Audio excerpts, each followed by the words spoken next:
Welcome back to the podcast. This is Let It Out. I'm your host, Katie Dalebout, and this is the podcast that I've been hosting since 2013. If you have been listening for a while, thank you. I'm so happy. This is probably the greatest thing that I've ever done consistently in my life. I'm so happy that 223 times I've put out an episode every single Wednesday. And I hope I keep doing this till I'm 90. I get to meet such cool people through the guests, through the listeners. It's created a community, and I highly recommend it. Highly recommend podcasting. If you have an idea for a podcast, let me know. I want to help you, and I would love to get as many people into this medium who want to be in this medium as possible. If you don't want to start a podcast, that's cool. You're listening to podcasts, which is great. My boyfriend said this thing once, which is maybe mean, but I can say it to you because you're listening to this. He says he doesn't trust people who don't listen to podcasts. So, I think listening to podcasts is really cool. I enjoy it. I think the phenomenon is welcomed, and I hope it sticks around forever. If you have an idea, if you want to start a podcast, don't let the technical parts of that hold you back. I want to help you. I created something called It was called Launchpod, but I recently changed the name. It's a very long story. I'll tell you guys all someday. But anyway, it is now called Let a Podcast Out, which makes sense because the show is called Let It Out. Anyway, if you want to do that, the last day to sign up for that it's starting on June 4th. So you have until then. So sign up. And if you want to, you can get $100 off using the code Let It Out, the name of this podcast, at checkout because you're a listener, and you get $100 off if you want to do it. This is the last chance to do it. So this week, that's it. You got to sign up if you want to do it. It's starting on June 4th. I can't wait. We have one more episode next week, and then this podcast is going to go on a little break, a little summer hiatus of sorts. I hope you guys had a great Memorial Day weekend, and I'll be back in just 3 weeks. So take a moment, catch up on old episodes, listen to some other podcasts. If you need recommendations, let me know. I'll give you one right now. It's called Speaking Broadly. It's a great podcast, which you'll hear about in today's episode because the host of it is today's guest. Today, we have none other than the very prolific former editor-in-chief of Food and Wine magazine, judge on Top Chef, cookbook author, Dana Cowin is on the podcast, and she wasn't always a foodie. She went to Brown University with previous guest of the podcast, friend of the podcast, and her best friend, Cheryl Miller Hauser. And she started her career at Vogue, then she went to Home and Garden. She was the managing editor at Mademoiselle. You'll hear all about her trajectory working in magazines in New York City. And then later, she brought her lifestyle-oriented approach to Food and Wine magazine and really changed the game in food. She was there for 21 years. And now, like I said, she hosts the podcast Speaking Broadly, which I love. Camilla, previous podcast guest, Camilla Ruth Marcus has been a guest on her podcast.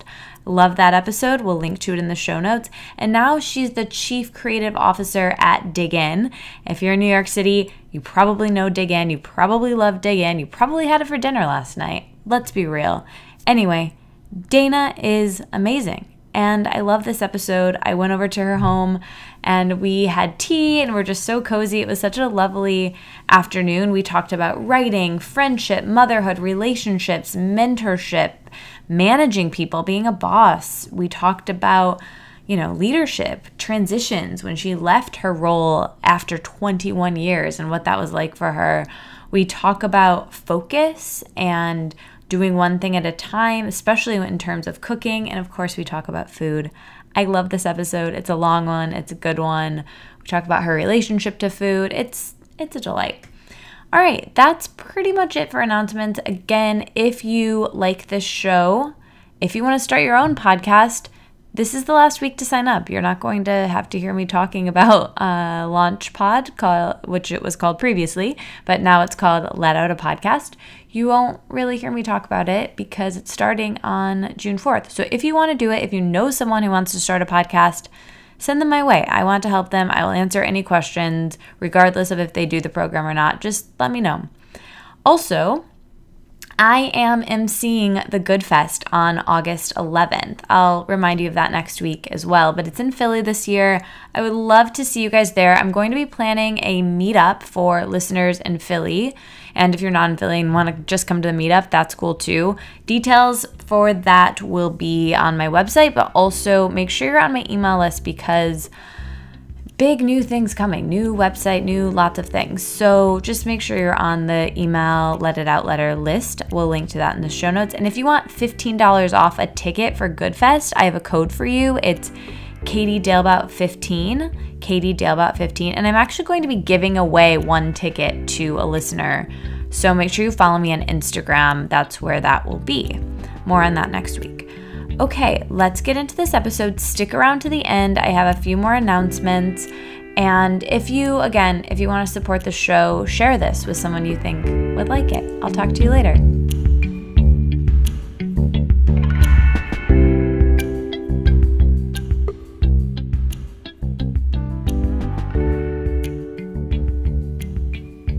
This week's episode is supported by something called Fit Fab Fun. It's a seasonal subscription box with full-size beauty, fitness, fashion, and lifestyle products. It retails for $49.99, but has a value for over $200. I don't even know how they do that, but that's amazing. And if you use the coupon code Let It Out, that's Let It Out, you can get $10 off your first box, which you'll find at www.fitfabfun.com.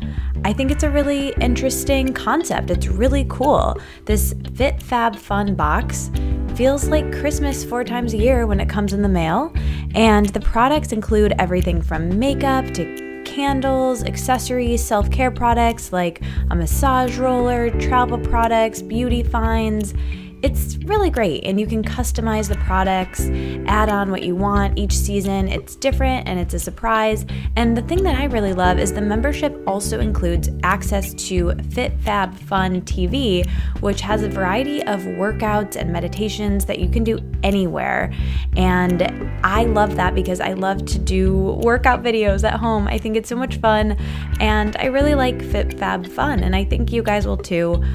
Just check it out. Again, you can get $10 off your first box by using the code Let It Out at checkout. That's Let It Out. And the items include everything from Tarte Makeup, which is a natural makeup line I like, Juice Beauty, which you know I also really love. There's so many great things in there. It's really fun, and I think you guys will really like it.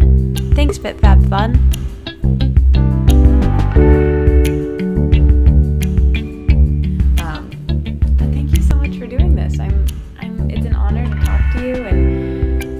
So fascinating, and I have, like I said, so many things I want to cover, but I thought we could start at the beginning. So you grew up here in New York City. What were you like as a kid? Do you remember what you wanted to be when you grew up? Oh yes, that's an easy one. When I was a kid growing up in New York City, I wanted to be a writer, and I wanted to be a writer from as pretty much as early as I could write. I would write very bad poetry, and I would go to the park and sit with my notebook and write, and then I would keep a diary. It was kind of a fake diary because it was not necessarily things that I wish happened in the day, but let's just say there was more fiction than fact in the diary.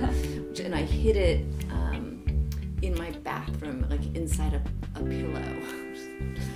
But anyway, so I've always wanted to write, and that's what I wanted to do when I was little. So then, what else was growing up like? Did you have brothers and sisters? What were you like in like your high school years? I have 2 brothers.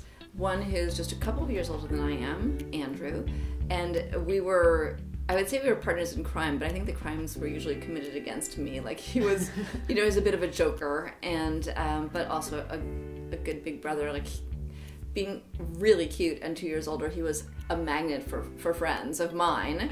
And then we both have an older brother who was ridiculously smart, like the smartest person you'll ever meet. And he was very sciencey and computery and medical, and was always the genius of the family.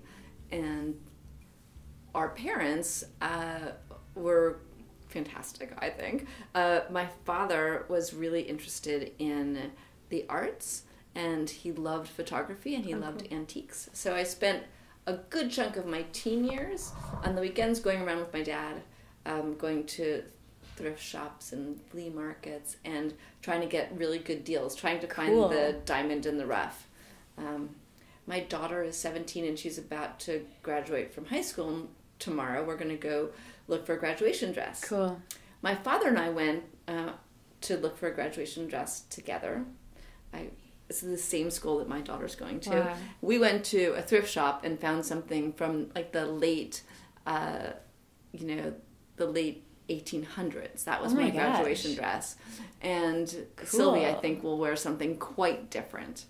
And my mother... Did your father work in the arts, or was that just his hobby? He was more of a business guy, which made it even more sort of special that he had these very intense and very compelling hobbies. Yeah. And then what you're going to say about your mother? And my mother has always been a bon vivant. Like, she loves a good party. She's incredibly funny, engaging, entertaining, and now she's 88. Wow. When we were growing up, she spent a lot of time with her friends and doing sort of good works in the world. And as she's gotten older, she's gotten really committed to things like women's rights. Not that she wasn't committed back then, but she's just taken such an active role. And I love her as a role model for like what you can do and be when you are 88. Goals. Amazing. She sounds like a fascinating woman. She's amazing. Is she here in New York as well? She is in New York. How often do you see her?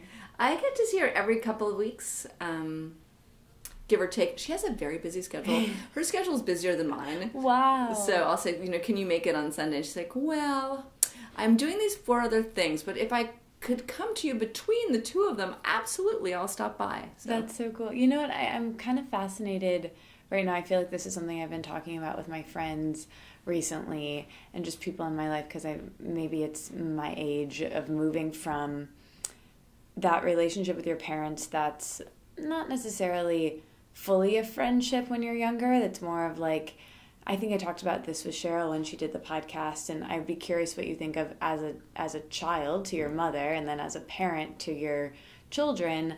How did your relationship with your mother change as you got older? Did you move to being, having that adult-child relationship with her? I think that the relationship actually stayed quite similar. Mm-hmm. My mother was a great travel buddy when I was in college, and I still remember sharing a hotel room in Florida and laughing so hard I was crying because she was so funny, and just bursting into tears of hysteria. And that continues to this day. And some of the other crazy things that continue that's almost embarrassing age-wise is I loathe shopping for clothes. I mean, capital letters. I loathe. And so I've always gone shopping like 3 times a year with my mother. And we get, 2 items in the spring and 2 items. That's amazing. It has not changed. That's amazing. This has been steady state for more than 25 years. So I think our relationship is pretty much on the same footing as it was, obviously not when I was a kid, but from college forward.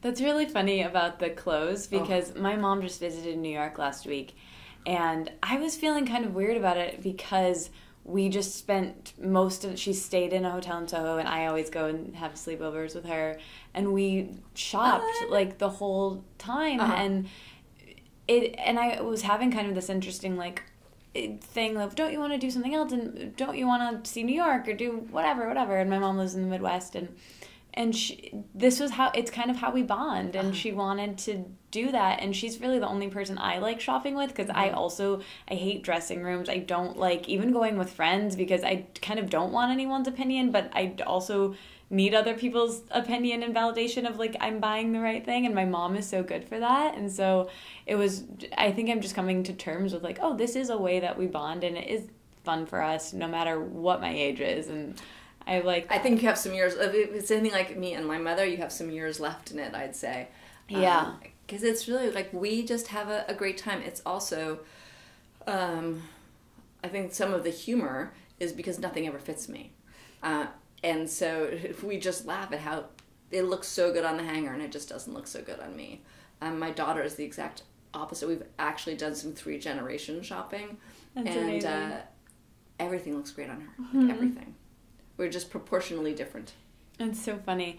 Yeah, I had a moment like that with my mom, like bra shopping last weekend, and we just were like, probably like your hotel room in Florida, just laughing so hard at like this is weird that no one makes a bra for me. It was hilarious. So you mentioned your mom was a party host, and I want to know what your relationship to food was like as a kid. What was your parents' relationship to food like as a kid? And then my relationship to food was when I was a kid was I ate it because you need to eat. Right. No one in my family cared about food at all. I mean, I have none of those romantic memories about food, except perhaps about lobster, because my mother loves lobster, my grandmother loves lobster, I love lobster. All three of us chomp on the legs, to get every last bit. All three of us just make a huge mess. And whether it was at a fancy restaurant or, by the beach, I have amazing memories around lobster. But aside from that, there was no good cooking. My father got interested in healthy food and his diet. So he would have a vanilla down and yogurt every morning for breakfast, while my mother had coffee, black coffee, instant coffee, in fact, and a Hershey bar. Oh my gosh. That was her nutrition. So they were really on opposite sides of the... That's interesting because I feel like females now tend to be the more into diet culture. My mother has never dieted, never needed to. Would not. I mean, I think that it's great. It would never cross her mind. And my father really was the dieter, not in the restricting calories, but always like wanting to eat to be healthy. And he was ahead of the curve because it was really the early 70s. So the natural food movement landed squarely with him. And again, even though he was kind of a finance guy, he had these arts and then wellness hobby. And all the wellness. Wow. He sounds like a really interesting guy too. Yeah. So then, what about in high school and college? Did your relationship to food change when you got to Brown and were making food choices on your own? Well, not so much. I think that I began going to restaurants, which I didn't do a whole lot growing up. I mean, we went for birthdays, but we didn't go as entertainment.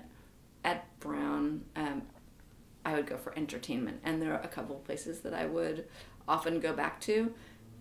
I did make some dorm food.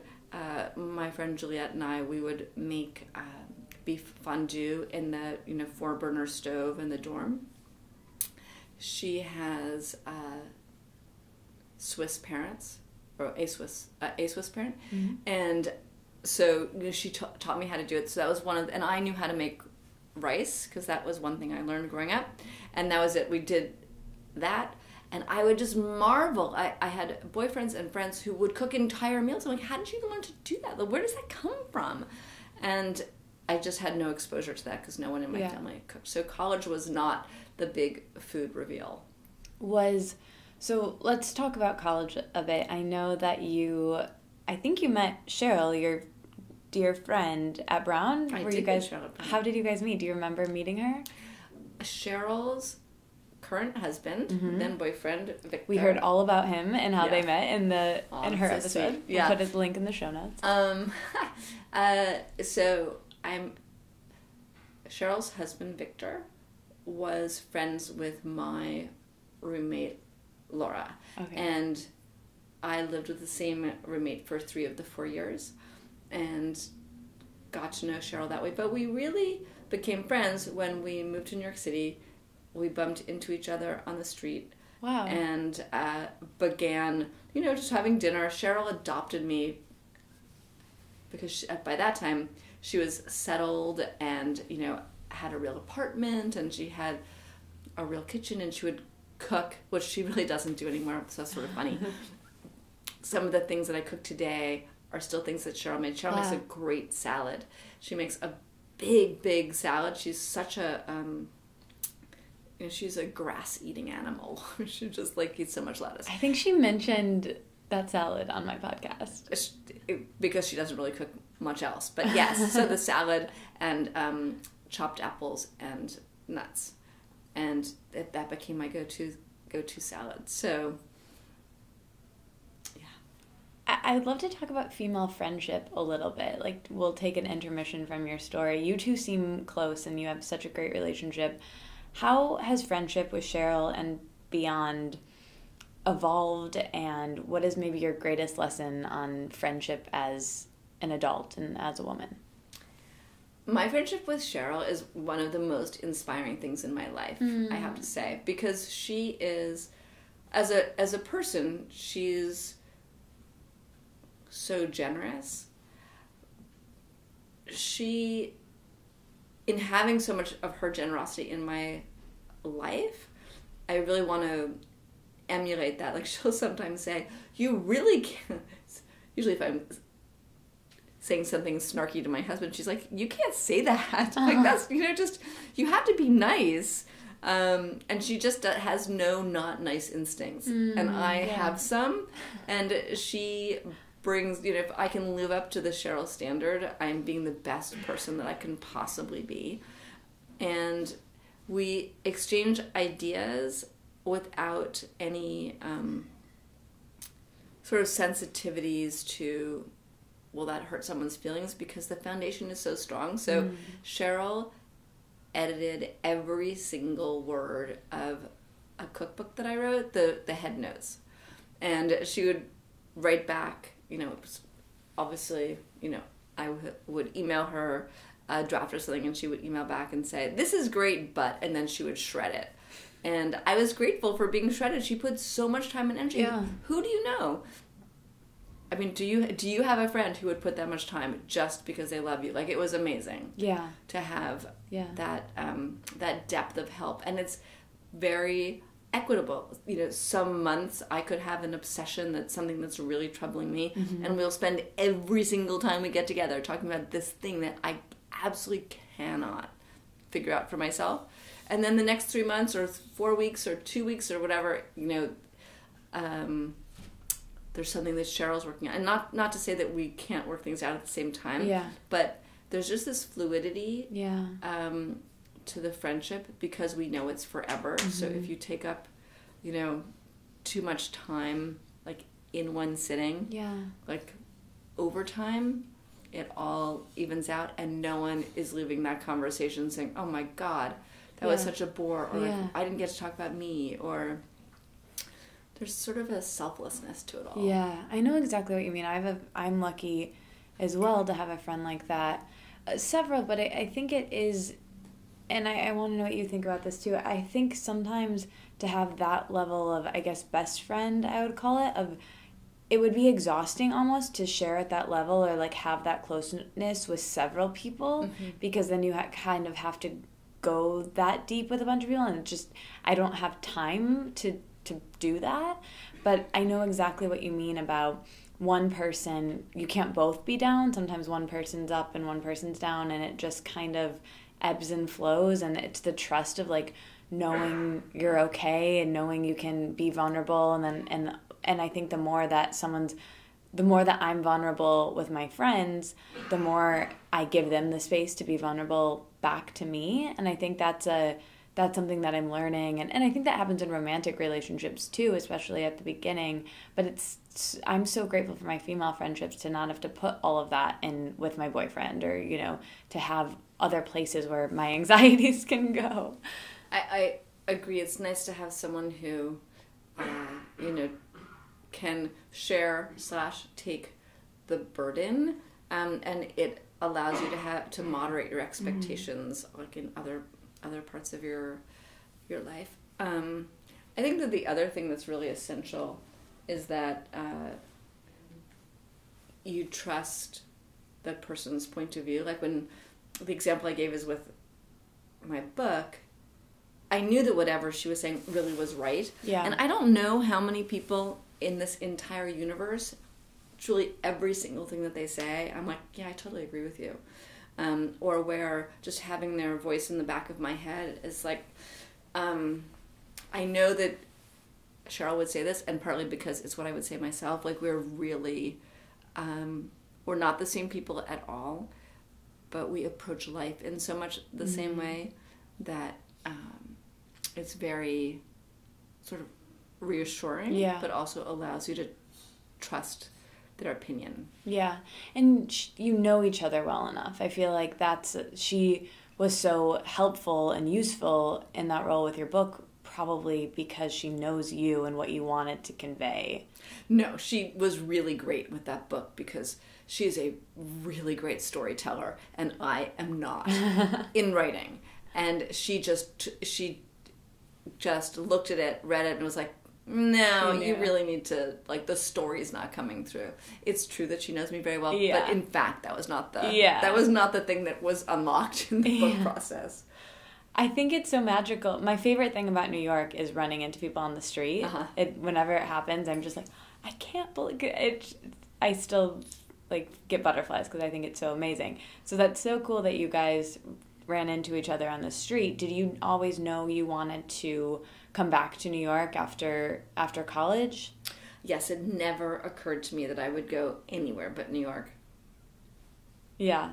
So you, after Brown, got a job right out of college at Vogue, and you were there for about 4 years, and then you went to Mademoiselle for about 4 years before going to Food and Wine. That's not quite right. What did I miss? So I did go, my first job was at Vogue right after school, absolutely, and I was there for about 4 years, check. But then I quit Vogue because I was really not a great writer and not a great editor, and that seemed to be the path I'd have to take to succeed. So I left for a year, and when I came back, I went to House and Garden.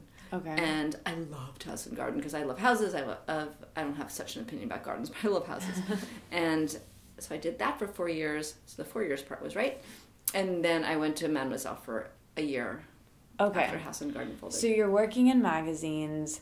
What were those first few years, starting at Vogue and then, the transitions to the other publications? What were your first few years in your 20s like in New York? What were you doing? Were you getting into food then? What was kind of the scene? You're trying to find the food theme. The food theme is thin. It gets stronger later, obviously. When I was at Vogue, I worked for a man named Leo Lerman, and it was in the features department. And the features department covered everything from music to dance to theater to books to movies, anything in the arts. So I was thrown immediately into the New York City art scene, which I loved. And the team of other people who were sort of my age editorial assistants at Vogue were fantastic. And we had such a great time. I was the baby assistant, so my job was more like laying out lunch and doing expense reports, but I still had visibility into all these incredible arts and things that were going on. And Leo Lerman was at the center of the theater scene, so he knew a lot of famous actors and producers, and just being near and around him was very entertaining. And he became sort of a godfather figure in a way.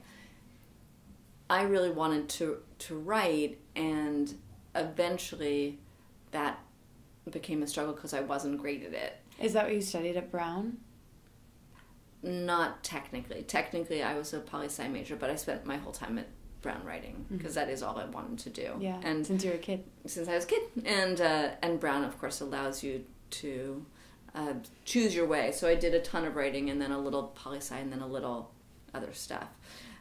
But I wasn't making a whole lot of progress on the writing, and it became incredibly discouraging. So part of my early 20s was trying to figure out what else could I do, because this thing did not seem to be working out so well. It wasn't hitting all your notes creatively.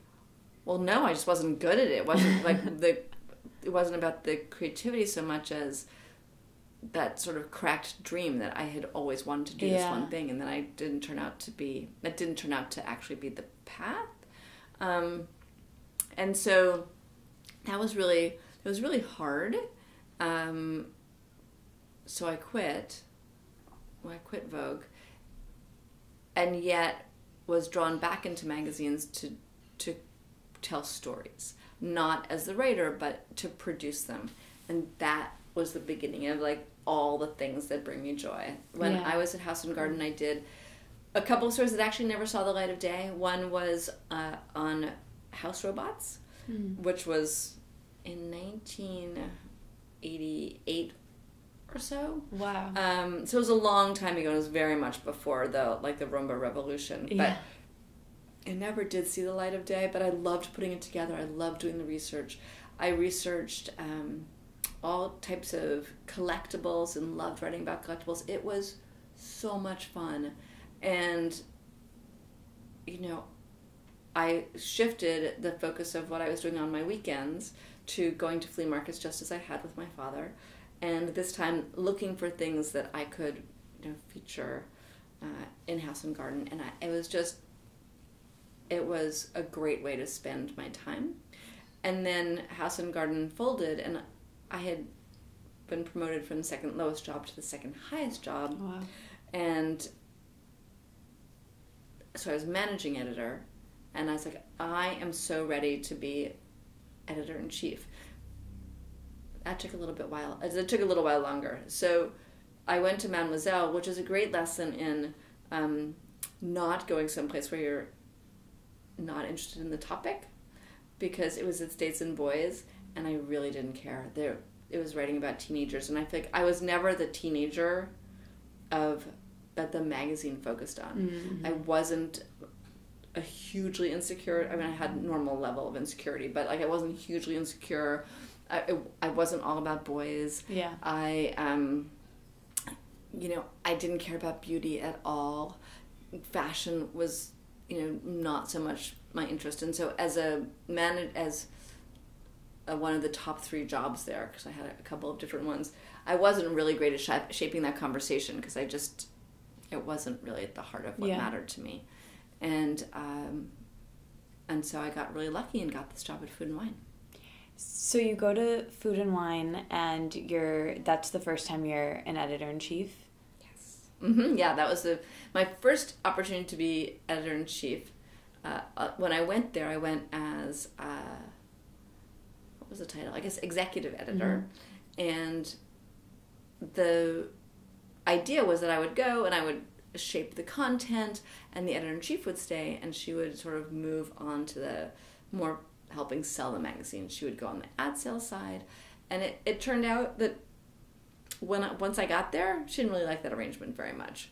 So that awkward arrangement didn't last for very long, and I was made editor-in-chief. So what was that like for you, that transition in your life, going to this new magazine? What was happening in your life outside of work at that time? Had you gotten married? Had you met your husband? Had you started your family yet? What are you doing outside of work? What is New York like? What is the food scene like? Paint the picture. So when I went to Food and Wine, it was 1994, and so I was 34. And my father had died 2 years earlier, and I was very, very close to my father. So that was still emotionally really challenging. He would have been so proud and so happy to know that I had achieved that job. He was so proud of me, even with the job that I had. Did he pass away unexpectedly? Well, unexpected in that he was 69, but not unexpected in that he had cancer for 3 years. So maybe even shorter, maybe 2.5 years. That's hard. And so when I think about it, it was such a big change in my life, because he was such a focus, and this was such a really wonderful opportunity. I hadn't met my husband, so I was single, and that was really great because I spent a ton of time working. Like I worked night and day. And because I hadn't met my husband, I spent some of my time outside of work, trying to meet someone, which involved throwing parties and having people like bring friends just so I could expand my circle. Yeah. And that's sort of as close as I ever got to cooking because it had never been such a focus of my my life. And at the magazine, I was hired over people who'd been there forever. I was hired over people who knew so much more about food. They didn't know more about magazines, I would have to say, but that was also a challenge, right? Everyone is like, you know nothing about food. You've never been an editor-in-chief. Like, why are we stuck with you? You're very young. And I was very young. Exactly. And then there were some people who were loyal to the editor-in-chief who had been removed. And I didn't find that an overwhelmingly miserable situation, but I also... It's a lot. I was delightfully ignorant of how over my head I was because I just was like, I can so do this thing. I did a piece of it at Mademoiselle. I really did at House and Garden where I believed in the content. And the fact that I don't know anything about food really doesn't bother me, even though it bothered other people. Where do you think that confidence came from? I had a really great training ground at House and Garden. I worked for an extraordinary editor-in-chief named Nancy Novograd, who's a good friend to this day, and she's the one who gave me the jump from being the second lowest to the second highest job. And she had the confidence that I could do this ginormous job, as far as I could tell, for no reason. But then I did the job, which involved shaping stories, working really closely with people to shape their stories, what they were working on, not edit them because heaven knows that was not my strength, but helping Nancy's vision of the magazine come true. And at some point it felt like Nancy that job was the training wheel bike. And I was like, at some point, those wheels begin to feel like they're dragging on you. Yeah. And you just want to remove the wheels and fly. Yeah. And so when I got to Food and Wine, I was ready to just go because I'd had, I was at House and Garden for 4 years. There was a year maybe of ramp up and understanding how that job really works. But 3 years in or 4 years in, I was like, I'm good to go. Yeah. Just let me at it. Yeah. And I had such a strong idea of what we could do that really benefited me, and not second guessing myself too much. Yeah. I followed that vision and ran a bit into some rocks. There was a consultant to the company, and she came up to me one day and she said, we're really having a problem with the magazine that you're designing. It's just not, she didn't say it's not beautiful enough, but my takeaway was basically you have 6 months to fix it, and if you don't fix it in 6 months, then you're out of a job. Yikes. And right, so all that confidence was great, but maybe a little misguided. Had I had a little less confidence, I didn't have that underlying fear. What were those 6 months like, and what did you do to... The 6 months really weren't very fun. Having someone second guess you, and they're not necessarily better or smarter at the job. Like, there was another guy that they sent in as a consultant to help us write headlines and cover lines. And his ideas were terrible. Mine weren't so good, but they sent, the expert, and he had been an expert, and he had done great stuff, but he wasn't really helping. I hired a creative director from Australia, and that was really the turning point. So I just needed I needed a better team. Yeah. And once I got a better team, then things really got better. Yeah. At that time, this is the early 90s or the mid 90s, and then you were there for 21 years. What was, going back to your life, what was your relationship to food, and what was the food scene like when you started, and how did it, you watched it evolve so much throughout your time there. What was it like early on, and when did you see that start to change? I still remember going back in the day, so 1994, 95, the Food Network launched, and the Food Network was about 3 or 4 blocks from our office, and the Food Network, simultaneous with Food and Wine, was growing into the chef space. America hadn't really experienced a chef revolution yet. The food had been French. That was, the best food in the country was French. It was the beginning of an American incursion, and Food and Wine is very much about helping promote these extraordinary chefs in America instead of only celebrating the French guys.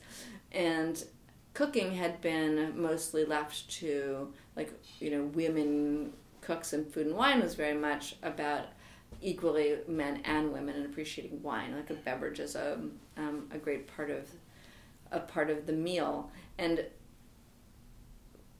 the Food Network showed how food could be newsy, and in fact, when I went in the wrong direction at Food and Wine, it was because I was trying to make food into news, and it was ugly, and it wasn't really aspirational. And looking back at it now, there's food news every day. Like, people are obsessed with food news. Back then, oh my gosh, was that a bad idea? People really weren't ready for it, and it just wasn't pretty or aspirational. So now I don't know that it is pretty or aspirational, but it's compelling because people actually care what the chefs have to say. So the change that was happening in America was the change from not really caring about who cooked your food to caring about who cooked your food, not being so interested in international cuisine except for maybe French and Italian, and then this explosion in Japanese, and then the explosion of Asian, like all these cultures and cuisines that came in after it. The radical change in availability of ingredients, which also really informed my time at Food and Wine, because the things available in the supermarket, we were barely out of the 50s with canned food, like where canned was king. And this was just the transition to the beginning of farmers markets and, baby vegetables. And we've come such a long way, but just thinking about what was available to people, quite different. Wow, it's so interesting how that was like when I was a kid to now, and how much it's changed in my own lifetime. And you're one of the most prolific and iconic people in food, and during your leadership there, you saw the early 2000s or mid 2000s, I guess, when food culture really became this shift to an experience and a lifestyle, and with people planning their vacations around it and planning their day around it. Can you talk about that? And you were directly a part of that, and kind of what some of the catalysts for that were, and kind of what your role in all of that was? I love the fact that people I love the fact that people plan vacations around food. It's something I do. I'm obsessed with doing that. My family just has to put up with it. Like, once the hotel is picked, everything else is about, like, where are we going to eat? I love that. 4 or 5 meals a day, or places to pop into. Yeah. And then hopefully related to some cultural moments, that it's not all food all the time. But one of the things we did at Food and Wine was we took the chefs as the centerpiece, right? Because they were the ones who were really changing the world of food. And then we said, like, where are they going? Like, what is interesting to them? And then we just began to follow where they went. And then America began to follow where the chefs went, because obviously they were going to go to the coolest places and have the best food. And everybody wanted to be like these chefs. And so we began doing these beautiful travel stories. I mean, I thought they were beautiful, where we would follow someone to Singapore, or we'd follow someone to a wild place in Italy, and people would take these trips and go to the restaurants that were recommended. And I think one of the great things about food is it opens you up to the entire world. Yeah. And seeing the world through food is a very joyful way to see someplace, as opposed to seeing ruins where you're seeing civilizations past. When you're seeing the world through food, you're seeing civilization through its present and its history. Yeah, that's such an interesting perspective. That's so cool. So during that time also, food TV changed a ton. It just had began when you started, and then it exploded in the early 2000s, and you were part of that, and you were a judge on Top Chef, it was? Can you talk about that and what that was like? And being a judge on Top Chef was so much fun. Top Chef and Food and Wine had a deal, so we were sponsors of the show, and as a result of the sponsorship, I got to be on one episode per season, which I really looked forward to. I looked forward to it because the other judges were great. Gail Simmons, who is on the Food and Wine staff, Tom Colicchio, who's a chef I admire so much, Padma Lakshmi, and actually the first season had Katie Lee, and I adore Katie Lee. She's just one of the nicest, most genuine people around. Like, I always want to hug her. So being on set, they take it so seriously. I also have been judging on Beat Bobby Flay, which is so much fun, but the exact opposite. Like, you come, you taste, you comment, you leave, which is great.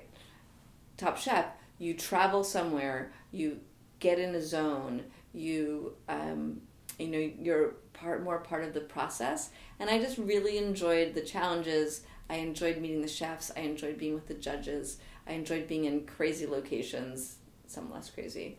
I mean, I still remember we were in California, like in a windstorm. Oh, wow. And it was cold and windy, and it was a wine pairing. And Padma and I were just going person to person, and I think the two of us really just wanted to go run inside and get warm. Yeah.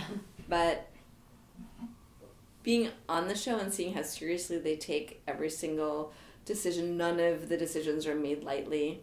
It was a lot of fun. It's so cool. Thinking through, what we just talked about and the trajectory of food from the 90s to the early 2000s, can you talk a little bit about the food scene now and what's most exciting to you, what's most annoying to you, trends, discoveries in New York and beyond, everything? I mean, I'm so besotted with food that I organize every single day around food, and I like to have a new food experience every single day if I can. Cool. So it's such a motivator for me. Like, on a weekend, I'll get up and I'll just want to, try something new. Today I started my day having a masala chai at Pondicherry on 27th Street with Cheryl, in fact. Uh-huh. And, I will go out of my way to have that food experience in a day. I'm consulting at a restaurant group called Dig In right now, and so today I got to taste... I love Dig In. Dig In's great. I got to taste a few dishes that were in the process of being tested, and that was so much fun. Cool. To be able to share opinions and see a preview of something. So the food scene right now is really interesting because the labor costs, the rent costs, and the ingredient costs are getting out of control. So it means restaurants as we know it are sure to change. We've heard so much about the rise of fast casual, which is better food than fast food. The ingredients can be great as they are at Dig In. They're served quickly and at a reasonable price. And that is fantastic because more people then can have access to good food. Mm-hmm. On the other hand, I really love the personal projects, the things that aren't made for Instagram, things that aren't like, there's a pop-up called Egg House, which is just made for taking pictures, and that's not a direction that I cherish. What is that? It's called Egg House. Okay. You can sit inside an egg, like a life-size Is this in New York? Crate. It is in New York. It's a pop-up. But I love people who are just cooking their heart out. Yeah. And I love Frenchette, which just opened. There's a huge... It's ironic because I started when talking about food, talking about how French food was so important back in the day, and then we veered away from it, and French was considered heavy and old-fashioned and unchic and uncool. And yet the relationship of French food to innovation is incredibly strong. Their love of ingredients, there's a lot of very simple French food. There's also a lot of very rich French food, which I happen to have a taste for. But a restaurant opened called Frenchette, cool. with the chefs from Balthazar, and it's great. I'm in love with it. It's my favorite opening of the year, and I feel like as I've traveled around the country, there have been more, great French restaurants. Yeah. I'm also really obsessed with Japanese food and any type of sushi situation or omakase.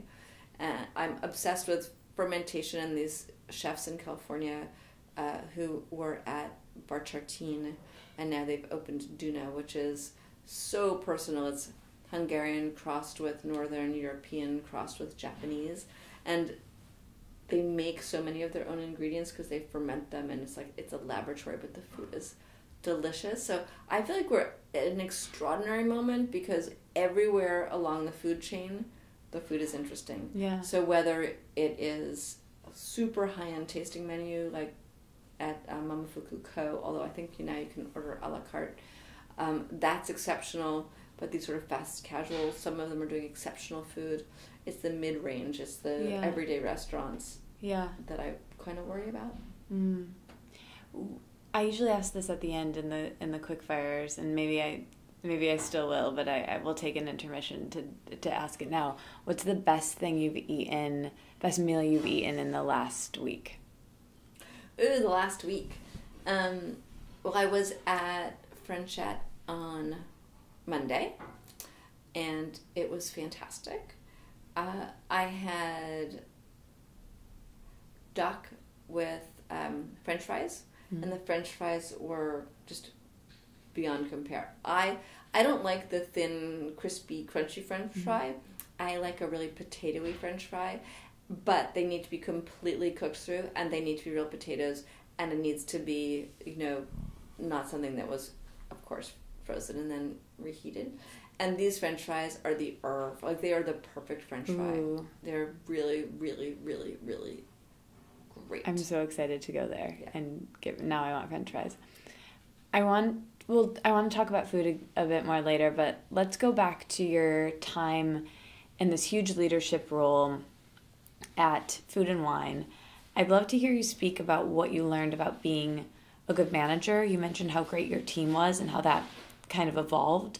And so I want to hear your thoughts on leadership and being a boss, because I wrote down this quote that I read somewhere from you when I was making my notes for today, and you said, "I had an extraordinary team, and it was comprised of people who each had very different skills and talents. I tried to embrace and celebrate that and shape the job to the person to a certain degree, as long as it didn't upend the entire ecosystem. We really were a living, breathing organism together, and I love helping people find their strength and put it to use." I loved that quote so much, and so I'd love to kind of hear you talk about, I know you do a lot of mentorship, so kind of how to find the best use of someone and bring that out of them, and any advice for, being in such a leadership role. Sometimes I hear quotes and I'm like, did I really say that? That quote, that's like the core of my belief system. It's so great. I believe it's really important to see what people's skills are. Like, you hire someone for a job and you spend at best maybe 3 hours with them. Yeah. And you know what they've done because of the resume, and you know what they've done because of the test. At an organization like Food and Wine or at a magazine, there's actually an enormous amount of flexibility. about what someone's actual job could be. You could hire someone to be an editor, and it could turn out that they're a fantastic writer and an okay editor. Yeah, that kind of happened to you in your trajectory. I wasn't really a great writer or editor, but I was a really good conceptualizer. I was I was very good at understanding the zeitgeist and what people would want. Yeah, you found your strengths. I just couldn't, I needed to assign that to somebody else, which is what I got to do at House and Garden, and then got to do at Food and Wine. And ironically, at Dig In, it's the same thing. I get to oversee storytelling, but somebody else has to tell the story. I can explain to someone how to tell the story. In any case, so I definitely had situations where someone's job was to find the story, and they didn't turn out to be great at finding the story, but they turned out to be great at interviewing. Or somebody's job might have been to test a recipe in the kitchen, and they were good at testing the recipe in the kitchen, but what they were great at was doing video. And I think the best way to find the talent is to give someone a variety of tasks and pay equal attention to how they perform on all of them, instead of focusing your attention on what you told them that they were supposed to do and saying, well, you didn't do that and now I'm disappointed in you. But give them a variety of things at which they could succeed or excel. And when you see the thing that you spot as their talent, giving them more of that, and as I said in that quote, as long as it doesn't upset the ecosystem, because I think the role of a leader is to empower the team to be able to do their job. And I was by no means perfect at it. I would hold things up, and I wouldn't say yes and all of that, so getting something approved wasn't necessarily that easy, but I believed, whether I was good at it or not, that my job was to help people be able to do their job. Yeah, which is the best quality I think you can have in a leader, is to empower people like that. I think that those who were flexible and open to my opinions about, what a story should or shouldn't be, those were the easy working relationships. And the people who are like, I need more autonomy, because there's a difference between autonomy and confidence. I had a lot of confidence in people, a huge amount of confidence. I didn't necessarily give them a huge amount of autonomy because I had a very clear vision of what the magazine needed to be. And that, if I was in that situation again, I think those are the challenges of my past that I would reevaluate for the future. Is there a way to give people more autonomy and still end up at the end point that I wanted? I don't know, because I didn't really act on that, but I'd be curious about that. I think you said something, I didn't write this down, but in the article I read, talking about being a friend boss with people and then having to navigate that relationship. Can you talk about how that evolved for you, or what you learned from that?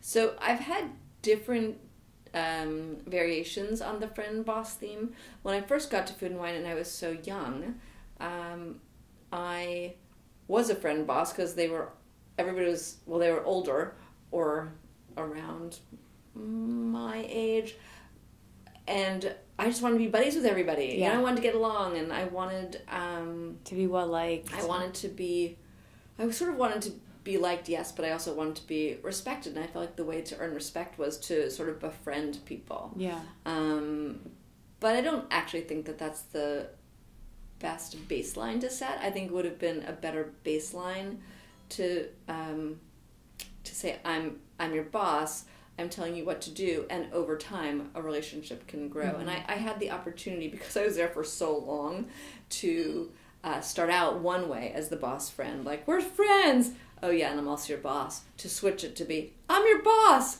oh yeah, and we can also be friends. So I created an extremely flat organization, partly because I was such a control freak, and instead of, I wasn't very good at empowering that mid-level leader. I really had relationships with everybody. So boss first, but friendly, accessible, open door. You should come tell me your struggles if you have them. And it could be anything. Someone's struggle could be like their boyfriend moved out, or their struggle could be that they just, can't get the art department to work with them. Like, it could be anything. You mentioned how you were there for so long, 21 years, and then a few years ago decided to leave that role after over 2 decades. Can you talk about that decision and that transition and the uncertainty and fear maybe that came with that, and how you navigated that? I think I experienced all my fear about leaving before I left. I spent 2 years thinking that I wanted to leave. It's one reason I wrote this book, Mastering My Mistakes in the Kitchen.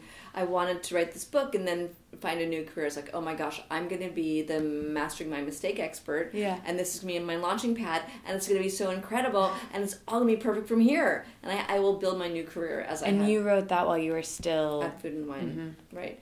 And also I had access to all these chefs, and because of my position, and I didn't know either. In the magazine world, maybe I wouldn't have that position for so much longer because there's so much changing. I could have easily gotten fired, but also because I had really been at Food and Wine for so long, and I wanted a change. But it turned out that doing that book was not the pivotal point. That book was, fine in terms of success, but it absolutely was not a game changer. It did not change my career. It was like, oh, that's nice. Yeah. And then I had to move on. Or, I had to think about another way to move on. And every other week I had a meeting with someone, like a breakfast. And so I spent a good bit of time trying to figure out what I was going to do next. And I couldn't really see it. It was hard to suss out. And I was getting sort of more and more impatient. But I also was mourning the loss of this ideal job. Yeah. The ideal of being the editor-in-chief. What does that... sorry to interrupt you, but I'm curious, what is being an editor-in-chief... Like, what was kind of a day in the life for those 21 years? I'm sure it was super varied, and especially over those years, but what did it kind of entail if you had to... I think that the first thing that one needs to be an editor-in-chief is... you need to have a vision. Mm-hmm. You need to have an idea of what the brand means. And with that, everything else follows. So you have a vision and you translate it to your team. And then in translating it to your team, or in my case, to my team, it would be working with the art department, working with the editors on the stories. What did the stories look like? What did they sound like? Choosing the stories that go in an issue, working on a lineup. Tasting the food, making sure that it's on point. I never, in the test kitchen, because we had a test kitchen at Food and Wine, my word would never be the last word on a recipe, but the idea of, like, is this food in the right direction or not, that would sort of be in my purview. Like, I wanted to do more healthy food at some point, and I would get to the end of the year and I'd read the annual and realize we had 95 pork recipes, and like, next year we are not doing 95 pork recipes. Like, we're just somehow we got over porked. This was probably like in 2010. Bacon revolution. Exactly, bacon revolution, where no more pork. Yeah. No more sausage, no more pork chops, no more. Anyway, so having the vision, translating it to the team, that's your own team. And then taking that vision and translating it and helping your business partners, which in that case, the ad sales and the publisher, helping them be clear enough on the vision that they can go sell it and get ads against it. And then working with the consumer marketing to be sure that it resonates enough with consumers and work with that. And then always be iterating and thinking, like, what's next for us? Yeah. How can we expand it? How can we make more money? How can we make people happier? What's in the zeitgeist? Like, how can we get ahead of the curve? So it's a lot of putting your mind sort of out above the fray, mm-hmm. and not getting so bogged down in the day-to-day, not being the best friends of the people that you're covering, so you have enough distance, but be involved enough that you know what's going on. Yeah. Represent at events, do some PR for the brand, do as much TV as you can, bring as much attention to the brand so that it flourishes, and then manage the relationships with the That's so much. The boss people. Yeah, I can see how that would feel. It's awesome. Really challenging to leave because you're hitting so many notes creatively. You're working with every department. You're a visionary, and you're able to have a team to make that vision actually come to life. So I can imagine leaving that was a lot. Well, it's also, yes, and being the final decision maker on everything, although with my partner, my publisher partner, she played a huge role, Chris Skirtovich, but partly leaving all that behind was hard. I think people thought that I myself identified with Food and Wine, and if I left, I would have lost my identity because you leave Food and Wine behind, and who are you? And I didn't. That wasn't really my struggle. I didn't feel that I was indeed Food and Wine, and I loved being able to. What I loved about being at Food and Wine was as I said, the amazing team, but the access to the ideas and working over these ideas with such a great team and developing new projects and seeing them through and putting like interesting things out into the world and being able to sort what was happening, to have a point of view of it, and to share that. Yeah. Looking back, there's things that I would have added to what we covered at Food and Wine. And so there's some ideas that I probably left on the table that I shouldn't have. But that was the really fun part. The team, the ideas, having access to every single thing that was happening in this world, being able to think it through, organize it in order to share it with a wider world was absolutely delightful. So knowing that I wanted to leave, I mourned it way before I actually left. How long before you actually left were you thinking about leaving? Well, the book came out in 2014. I left January 2016, and it takes 2 years to put together a book. So it was a while. Yeah. It was a while. Yeah. Let's talk more about the transition and the uncertainty that comes with that. You had another great quote in the article I read where you said, being without direction is intimidating, but it's not the same as being lost. I'm not scared anymore. I'm shocked at the sense of calm that I have now. Can you talk about how you came to that sense of calm and, that transition time between then and all the projects that you have going now? When I left Food and Wine, I went directly to Chef's Club, which is a restaurant group that had been started within Food and Wine. And so I left with a place to go. Like, it was too much to even conceive of leaving Food and Wine without having another job. But I knew that wasn't my final resting stop, even when I took it, but I felt like it was going to be a great transition.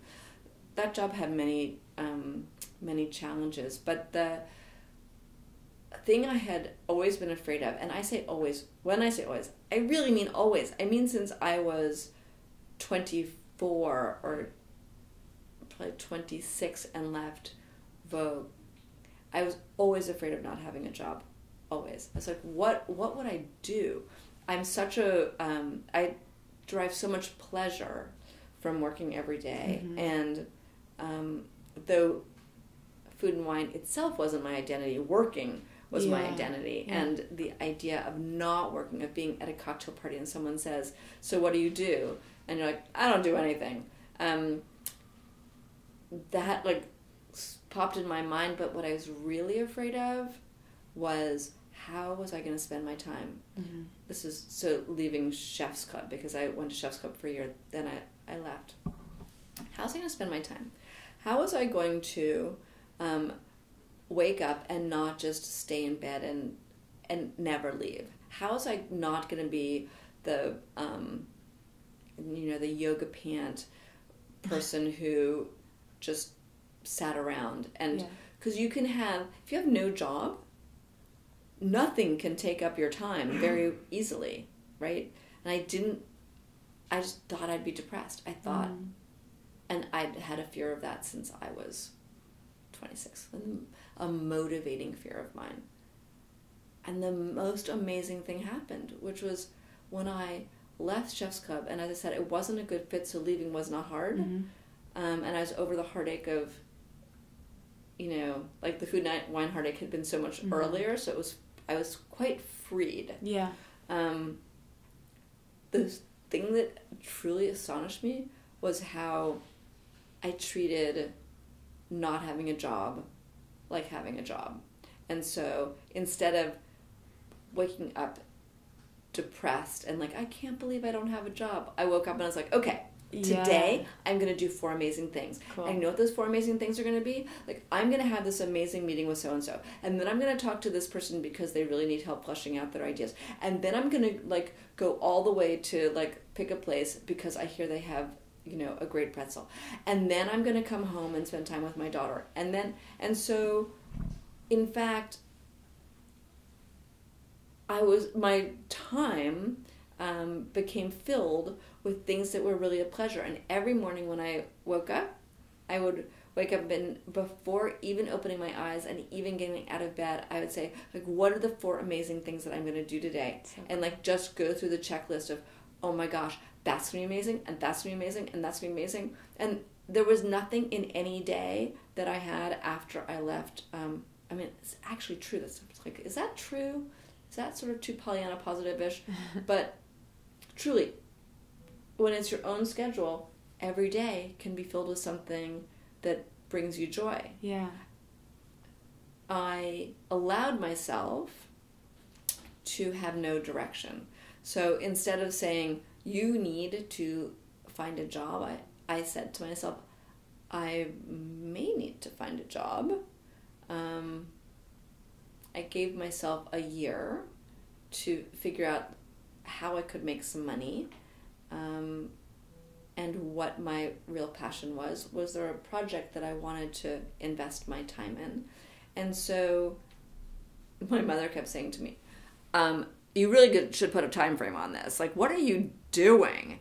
And I was like, well, my pushback to her was, well, I need to figure out what I want to do, and that just doesn't come. It's like being a writer. If you're writing a novel, you can't say, I don't think you can say, today I'm going to write 20 pages. Some people do, but I'm going to write 20 pages. Yeah. And I'm going to finish my novel on January 1st. And I don't think finding a job works that way. I don't think you say, I'm going to find a job by, January 1st. I think you say, I'm going to investigate these different opportunities, and I'm going to take something to make money in the meantime, right? Like, I'm not totally unrealistic. So some projects came to me. I said yes to a ton of projects. And, large, small. And what was great about it, every time I would talk to a potential, client, because I've done a bunch of small consulting, my attitude was, I can do this for you. If it doesn't work for you, that's completely fine. Like, I'm not worried if it's not a match, because I'm actually in the process of figuring out what the best match is. Yeah. And having that open mind has led me to really great experiences, and learning more and more what I want to do. Yeah. Which isn't to say that if you ask Cheryl, my best friend, who mentioned earlier, were there not weeks of panic? There have been weeks of panic. Like, what am I doing? I have no idea. Like, when is this all going to come together? It's so frustrating. But those weeks, it was more in an intellectual thing rather than what am I doing today? Because what I'm doing today is a good thing. Yeah, that's so inspiring. So I'm also kind of in a career transition, and just, I think in life we're kind of constantly going through transitions, and the thing I find most inspiring about being in charge of your own time is, I relate to that so much, of being afraid. Like, when I'm really busy, I crave white space, and then I'm also afraid of white space because I overfill my time. But knowing what a theme I'm finding when I do these interviews, when I talk to people, like yourself that have these sort of similar stories of like when you create the space, the universe kind of fills it with things that can move things forward in ways that you can't even expect, and it's sort of magical. And I think I really needed to hear that. I think knowing those 4 things and choosing them and just letting things unfold, I can see from, you know, the projects that you do now that I want to talk about that I know you're so passionate about. I think it sounds like those are a direct result of you just kind of moving in the direction of what sounds good and inspiring and exciting to you. Right. The only thing that I would say, I'm not wary of the universe, you know, giving me gifts. I love the universe giving me gifts, but I don't think anyone should ever have that as their operating model. I think the operating model is you do something, you make choices every day that are aggressive and forward moving. Mm-hmm. You make the phone calls, you meet the people, you never stop moving forward, and you never stop asking and being open-minded. And then out of all that effort and all that work, the universe will toss something at you. I think that this notion that the universe will provide, if you're a good soul, only if the good soul, only if the quality of being a good soul is that you put yourself into situations aggressively every day that will allow you to meet the universe. I do think, I completely agree. And I think having that, directing your own schedule, and as long as, it sounds like we're similar in the way of being a good self-motivator. I don't think everyone is, but I think if you have that, which I know I do because I'm constantly overfilling my schedule, that sets you up for success in that way that we were talking about. Exactly. I think that my question to myself now, because I'm doing this really wonderful time at Dig In, but I'm also saying yes to a lot of other projects, is at what point is that actually a bad idea? I'm not sure if I've hit the bad idea point, where I shouldn't take on another project. But I think that is the challenge that can come if you say yes to a lot of things. Because I say yes because I want to see, is this something I want to do? Does this call to me more than the last thing? Yeah. Because I'm still trying to figure it out, even though everything I'm doing interests me. What is the thing that will land? And then I'm only doing one thing, not 4 things or 5 things. I don't know that thing yet. So I thought that's the question that I ask myself when I get up in the morning and I'm like, you know what? I really need to get back to that person about this podcast that I'm really interested in starting, and I haven't had the chance to do that. Maybe I'm not setting my time appropriately because I'm more interested in doing that than I am doing this thing that has a time frame. So I heard you in another podcast talk about being a taster and how you like tasting different things, and I think that concept might apply to your life or the life phase that you're in right now too. I know you mentioned you do that with watching TV and trying different things, and I relate to that so much. And on this podcast, people listening will know this, I've been talking about feeling like a master of none, and that I don't know, exactly where I want to focus, but somebody told me who did the podcast that that's a sign of a highly creative personality and whatever. So I was like, okay, I'll take it. And whatever seems to rise to the top is whatever was meant to, and I think you were kind of mentioning that, but can you talk about, of all of the projects that you're doing, maybe getting into how your work with Dig In started, if you feel like you're a taster, and what do you mean by that, and if you feel like you're like that with all the different projects you're doing currently? I love people who make connections between things. So let me see if I agree with you. I think that in terms of what I'm working on, I actually am aiming towards a full sit-down meal. What I'm doing right now is a little bit more like tapas style, which isn't necessarily my preferred way to eat. So in terms of a career, there's nothing wrong with tapas, so there's nothing wrong with doing a little consulting here and a little consulting there, and working on a project at the same time. I think that, as with tapas, the question with career tasting, so taking small chances, is that you can leave hungry and you could end up unsatisfied. Yeah. And so my goal with all of this sampling is to find the thing that I find deeply satisfying, that I just want to commit to, the way that I would commit to a completely full-on meal and not be a taster. Yeah. So I think it's a little bit different for me, just in terms of, somebody said to me the other day, she said, you should only do what you want. I mean, you've had such a robust career. The implication being you could just, take a bunch of fun projects and that's it, because aren't you kind of done? Like, you had your big career. And I feel that is nice in a way, to think that, wow, I had this really robust, I feel so lucky, and also it's so rewarding to have had Food and Wine. But I also feel like I have a lot of energy around committing to something.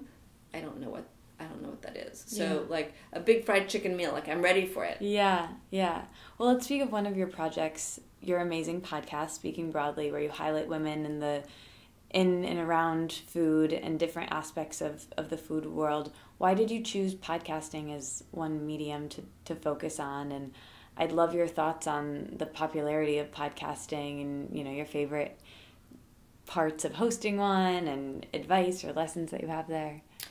I really love podcasting, and it plays to so many of, I would say strengths, or just the things that I love. Mm-hmm. I don't like to write, as we've now heard so many times in this podcast, but I love people and I love stories. And podcasting allows me to tell the stories of people and get to know people. And another passion of mine is helping people get to the next step. And one thing about the podcast is we have it somewhat intimate, as intimate as you can be in a short period of time, conversation. And then after I get off the air, I'm like, well, I would love to help you more, depending on where they are in their stage of their career.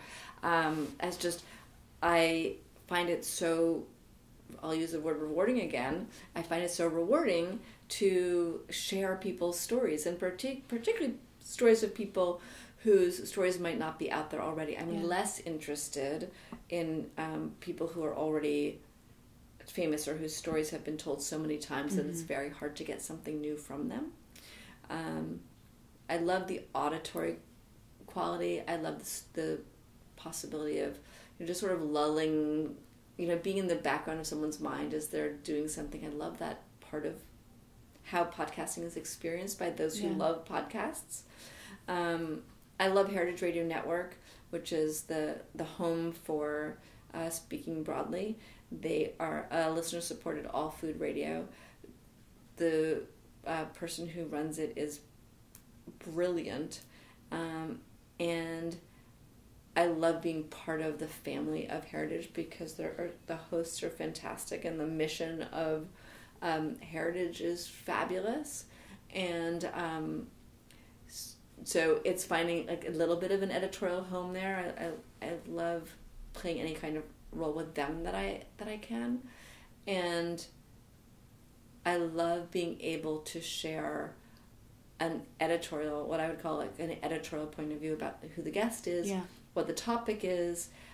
In a way, I'm adding to the conversation that I felt like I left unfinished at Food and Wine, because a lot of my focus now is on people whose voices haven't been heard. It's something I didn't focus on at Food and Wine, because we were really more about entertaining and trends and chefs. And so that is so satisfying. Yeah. And every time I interview someone, I fall in love with someone new. So I have, 50 lovers from the last year, and I feel grateful to have gotten to know these people a little bit better, and now have them sort of in my life in either a peripheral or more than peripheral way. That's my favorite part of podcasting too. I think of it as the new networking. Yeah. I've gotten to meet so many people that I never would have gotten to if I didn't have, this little recorder between us. And that's my favorite part of it too. And now over 200 episodes, the people that I've met. That is amazing. That's so great. Yeah, it's crazy. I hope I'm doing it till I'm 90. I want to return to food a little bit, and food culture and trends, as I think I said either before we started recording or at the beginning, but I got into doing this through the wellness space, and which I got into because of my eating disorder and my disordered relationship with food. And because of that, my relationship with food and my body is complicated, and I have baggage with that, like so many people do. And I would love to talk about food, and specifically wellnessy food, and the rise of that in the last, I don't know, maybe five years especially. And I think I've heard you talk about this on other podcasts or your podcast, where food was about pleasure, or food culture really was about pleasure and indulgence exclusively, but now we see it merging into taste and wellness combining. And what do you think about that trend and what's happening there from your perspective? I think that so much of the new foods that we're experiencing, and either chefs are innovating around or restaurants are focused on, is healthy or health focused. I love that Bon Appetit has healthy-ish, which I think is a great way to live. I could never be hardcore healthy. Every single food that I love is unhealthy for me. Anything fried, anything with dairy, anything with carbs except potatoes. So healthy-ish sort of works for me. But when I look at my favorite restaurants, aside from Frenchette, which I mentioned earlier, ABCV, which is so good. It's so good. It's vegetarian, but the food it's so sophisticated, and it's so smart, and it's so delicious. And I think that will set the bar for a new type of vegetable-focused restaurant. Dig In is vegetable-focused. I think people playing with ingredients that I have never heard of, and can't wait to get better acquainted with. I think that there is so much innovation around the ingredients, and so much respect for other cultures that have ingredients that are superfoods, where we now have access to different superfoods than we've thought about in America for so long. So I love how looking at food through the wellness lens brings us to a global perspective, and opens our minds in a way that I think if we were talking about wellness 10 years ago, it was really boring. Yeah. Because it was about either diet or fad or restriction or manipulation and fake food. Yeah. And I think that happily we've rejected so many of those things as wellness, and now see wellness for what it is, which is a mind-body balance. And along with liking only foods that are unhealthy for me, I also don't like sports or athletics of any kind. So I feel that I'm lucky that I have the metabolism that I have. But when I look at other people, the thing that I preach is a mind-body balance. I'm really interested in the meditation zone. Cool. Do you meditate? How do you handle stress? What are your... I don't feel stress. That doesn't mean that I'm not stressed or that other people might not see me as stressed. One of the things that surprised me after Food and Wine was I would see someone and they'd be like, "Oh my God, you look amazing. You look so relaxed." And I'm like, "Wasn't I always relaxed? I always felt very relaxed." And that was such an insight, because I always felt like I was so chill and so enthusiastic, and apparently I looked really stressed. I do that too. Like, sometimes I don't realize it, but my boyfriend realizes how stressed I am, and I'm like, oh, maybe I am. Yeah, so because I never recognize it when I'm stressed, I don't do things to really combat it. Yeah. I mentioned before about, my relationship personally to food is complicated, and to body and wellness, and I think everyone's relationship to their bodies can be complicated, especially as women. Can you talk about, we always talk about body image on this show. You mentioned, your metabolism and your love for food, but how have you handled, working with food for decades and being so prolific in the food world? I loved one of your Instagram captions somewhat recently where you showed a burger and you said that you used to restrict this type of food, or not restrict it, but just you had shunned it, I think is what you said.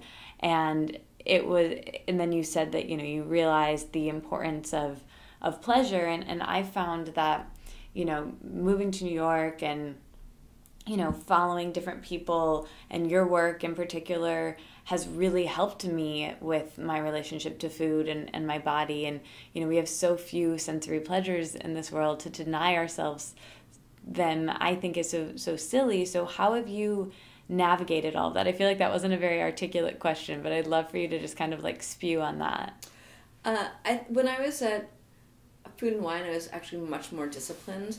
I do have a genetically gifted metabolism, so I can probably eat more than most, and because I'm really great at taking a bite of something, and like I don't need to eat it, I don't need to finish it, and I don't have a ravenous appetite. There was someone at Food and Wine who I adored, but she said like it was so unfair because she had a huge appetite. So, to not eat, like she would just be hungry, and I can eat little bits and like feel really satisfied. Mm-hmm. So I feel quite like that was a bit of a gift.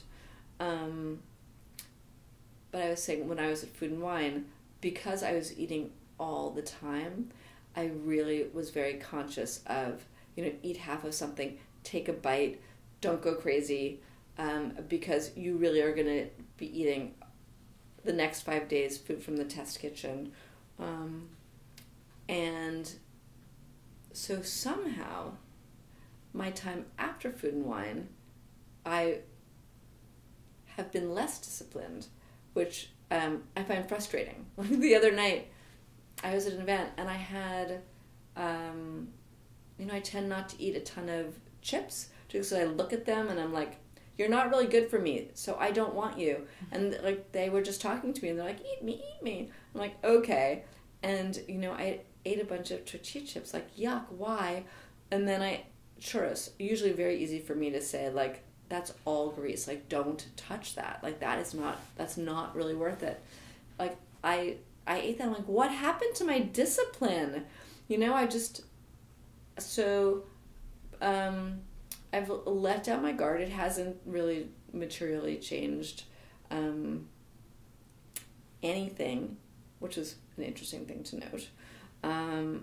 And so I eat more, and it makes me happy. Yeah. And it's fine. Can you talk about the importance of food and pleasure? And, I think with the rise of the health movement, which I talk about on this podcast quite a bit, sometimes can be a veil for dieting, where like in the 90s, we called a spade with dieting. It was like low fat and calorie counting. And then now with the rise of the health movement, sometimes it can just be a mask for people's disordered relationship with food and,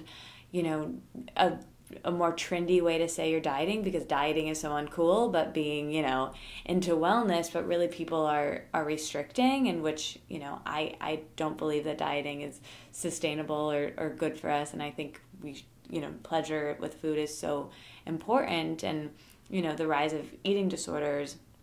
With all of that, can you talk about, you've mentioned it a little bit, but how important pleasure is with food and connection, and how food is so much more than just fuel, which, is a wellness concept of sorts. It fascinated me at Chef's Club. There was a woman working there who I adored, and it was the first person who I knew who loved food, but she really saw it as fuel. Like, she looked at a meal in a completely healthy way, and just said, like, is that going to be good for my body? Like, is that going to give me energy? Is that going to fuel my workout? Is that going to make me feel good? I'm like, oh my gosh, it has never, like, food as fuel has never crossed my mind, like, ever. And that was such a revelation. My current boss, the founder of Dig In, sees food as fuel. It's really hard to crack him to have just food. Like, food is just joy to me. Like, I try something, I'm like, that chocolate's so good, or the mac and cheese, like the pleasure of every aspect of it, whether it's just, it's creamy and warm and delicious, like a mac and cheese, or it's a perfectly cooked steak. Like, I take visual pleasure. I take pleasure, like, eating something that's delicious. I take pleasure in not overeating. Like, I actually take, joy in, like, the fact that I can eat happily and then be done. Yeah. So I'm actually really interested in what you're saying, because it's not a world that I'm in. Yeah. The world that I'm in, people, I'm not going to say they eat with abandon, but they eat quite heartily. Like, I'm not saying there aren't eating disorders. I'm sure there are many.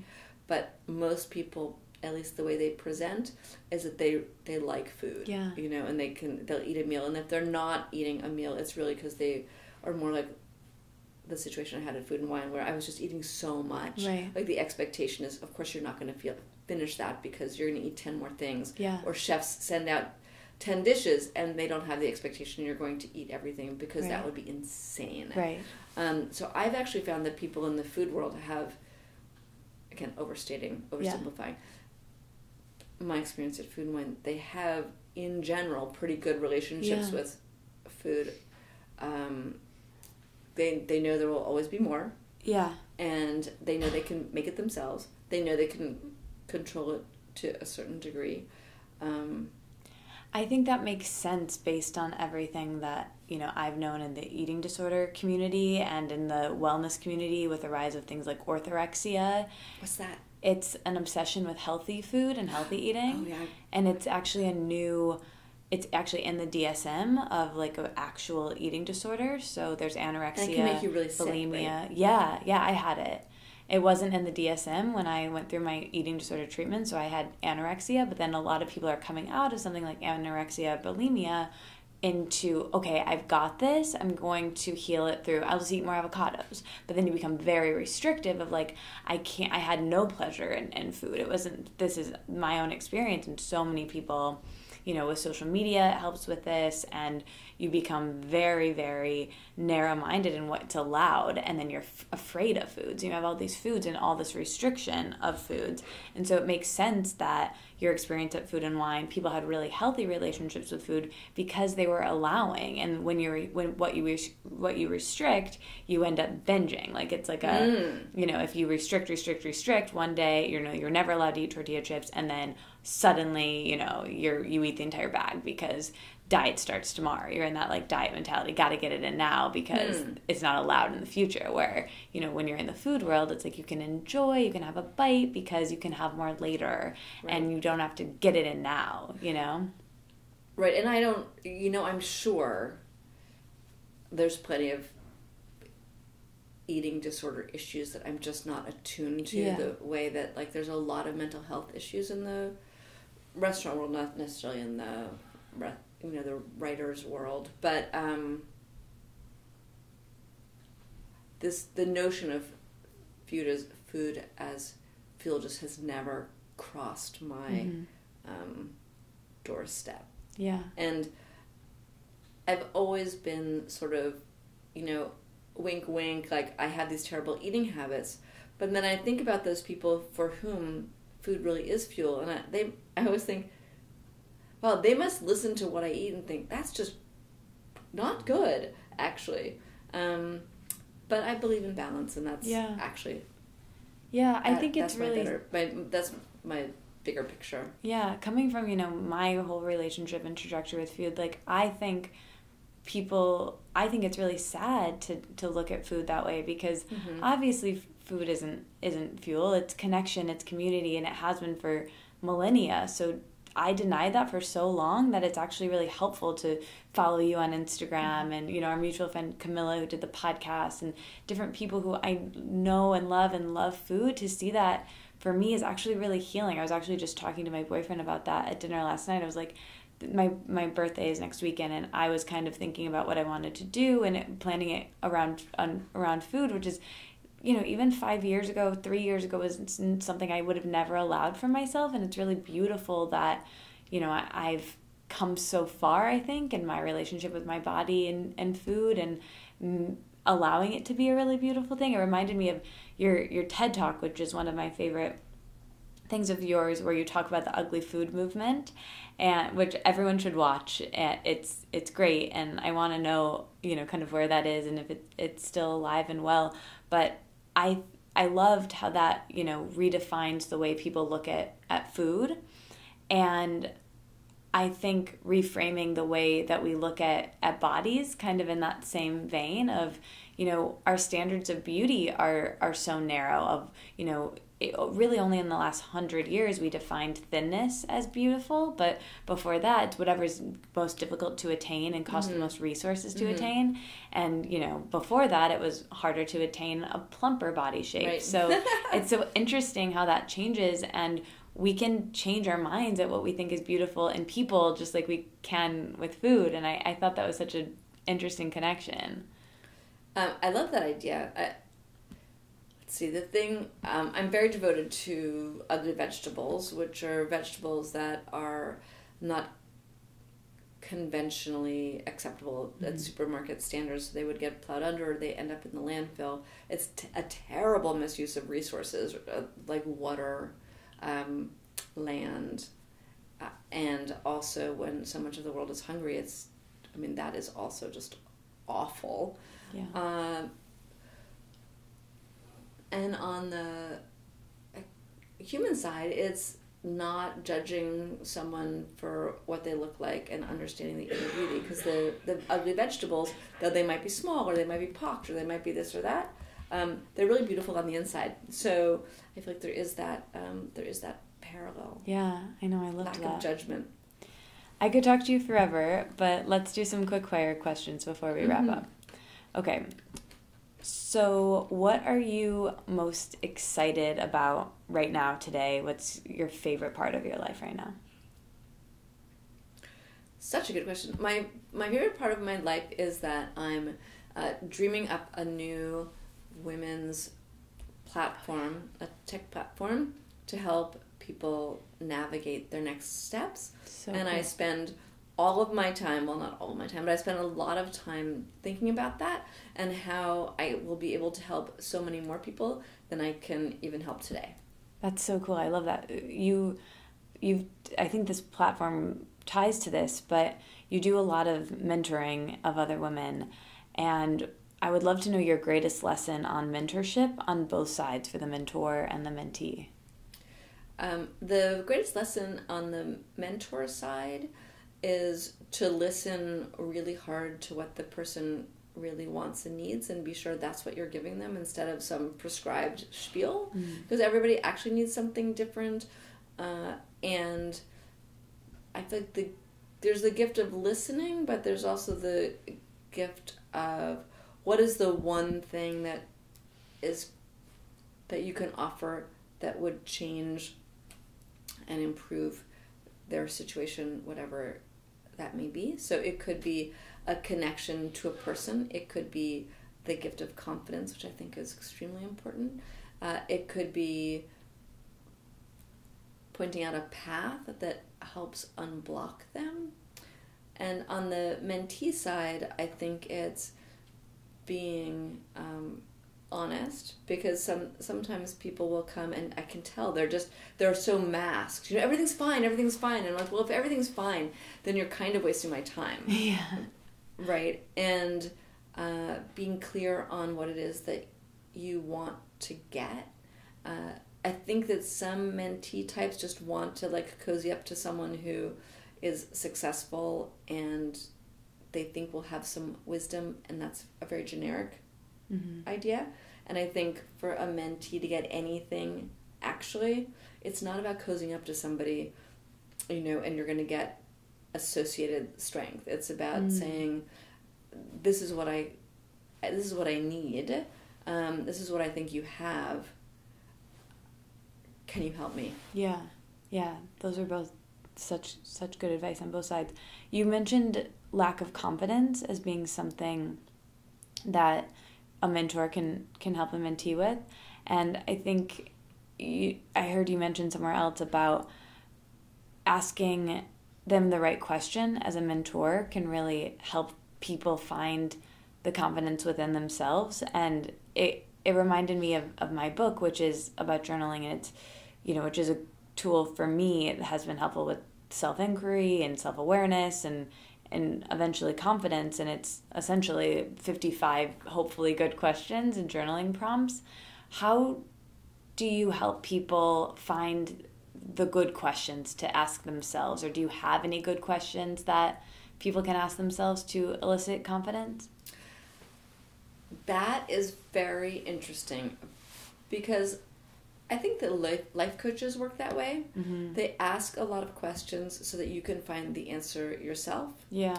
And I don't have a lot of patience with that, because I don't necessarily want to be asked those questions myself. I mean, not in that situation, but just sort of in general.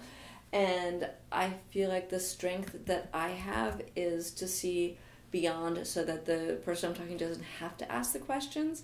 And I might be wrong in my assumptions, but I'd have to think about that. I tend not to ask questions. I tend to make pronouncements, and you can take them or leave them. They could be right or wrong, but they're starting points for someone to think more. They can absolutely reject what I say, like choose completely wrong. This is not what I need, or oh my God, that's the thing that I needed to get me off my butt, and now I'll, I'll pursue that. Yeah, I like that better. I don't want another question.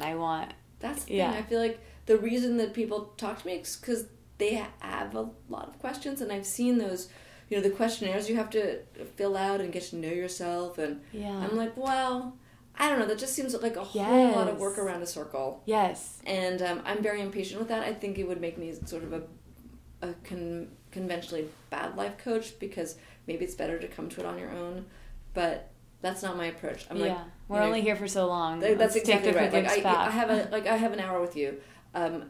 You tell me, I will ask you a lot of questions so that you can tell me, and then I will, give you some thoughts. Love that. That's that's exactly what I always want. I think is just like, tell me what you think. Like we were talking about with shopping. Like I just want the direction. Yeah, I love that. Okay, so you wrote a book a couple years ago about cooking and your relationship with cooking. What has been your greatest lesson on cooking, and where are you with cooking now? My greatest lesson with cooking is that I had 65 great chefs teach me how to cook for this book called Mastering My Mistakes in the Kitchen.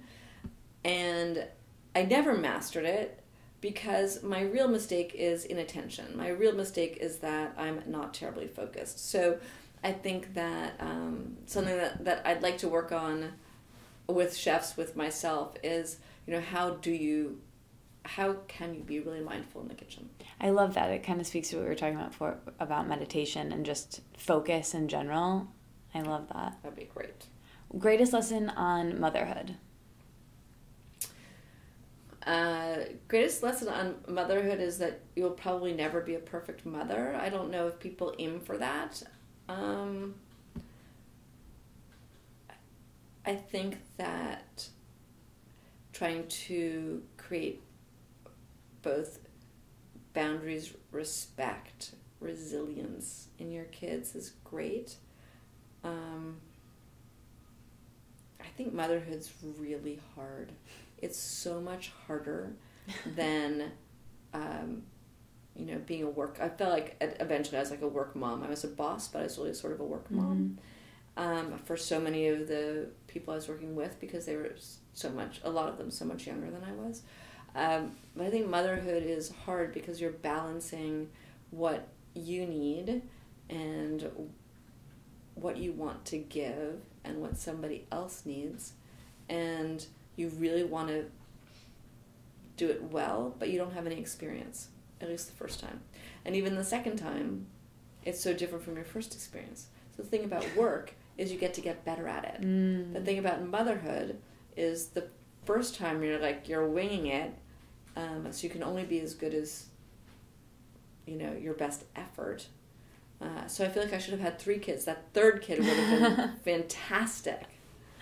That's so funny. I love that. What about romantic relationships? And we never got back to when you met your husband or how you met your husband. Was it through one of those parties that you hosted?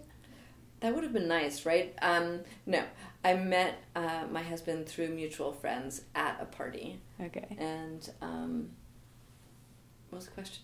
Greatest lesson on romantic relationships or marriage or kind of wherever you want to go with that. I picked so well, and I don't know, how I got so lucky. I think it's just the ability to have an instinct about what you actually need and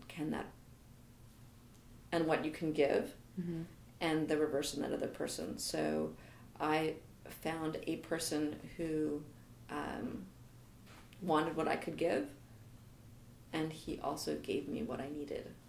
And so it's a balance that's pretty magical. Yeah. Oh, I love that. Speaking of magical, do you have a favorite New York moment or maybe the best or favorite part of this city, something about New York? Oh, I love New York. I love Central Park. I grew up going to Central Park as a little girl and have so many memories from Central Park. I walked my kids through Central Park to school, and that was so special, just, holding little hands and walking through Central Park. I love that it is a relief from the city. I love that it also can be explosive and exciting. Like once we were walking through the park and caught an amazing concert. Cool. You can trip across these things that are amazing. Shakespeare in the Park is so incredible. So the skating rink is in Central Park. There's just these moments, like it's such a world, and I love being able to go 2 blocks from my apartment and be in another world. Yeah. Okay, this is one of the last questions. I always ask people about morning routines and evening routines. So what are maybe the first 3 things you do when you wake up and how that affects the rest of your day, and the last few things you do at the end of the day and to shut down and before bed? I wish that was more interesting. I pick up my phone. I go through all my apps and see if there's any fires from the night before. And then I take a shower. Just like do an entire bathroom routine and leave the house. It's so straightforward. I don't do anything interesting. I don't do anything different. I don't eat. Not a breakfast person? Actually, I like breakfast, but I don't have breakfast at home, and I'm it's not a meal I have at home.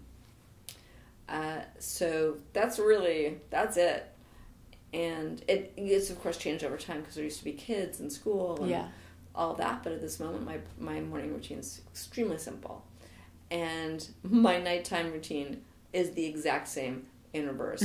I check every single thing before I go to bed, be sure there were no fires left over from the day, bathroom routine, and sleep. Like nothing. I don't read. I don't watch TV. I don't have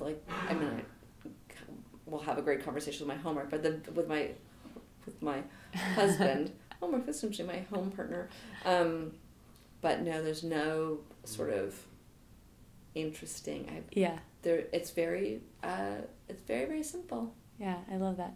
So I mentioned that I always ask people the best thing they've eaten in the week, and you already told me that. But I think for you, I'll end with, what is your favorite meal of all time, or one that sticks out with you? That's something that you love or think about still. My favorite meal anywhere always is fried chicken, or lobster. My favorite. I have 2 favorite meals probably. One is at 5 Islands in Maine, just because it's on the Maine coast, and the lobster's caught there. And I told you before that I love lobster, and I'm usually with my husband's extended family there. I love being with them. I love being with our kids. I love that it's a tradition. My daughter always jokes that we don't have any traditions in this family, but going to Maine and having lobster and sitting on this dock is a tradition. That sounds amazing. I love that as a tradition, and yeah, can leave it at that. Thank you so much for doing this. I know my podcast is so long, so it means so much that you took so much time. Of course. It was lovely to have the conversation. Thank you for having me. Thank you. It's called Let It Out, so is there anything that you wish that I would have asked, or that you still want to ask, or that you still want to talk about? Anything?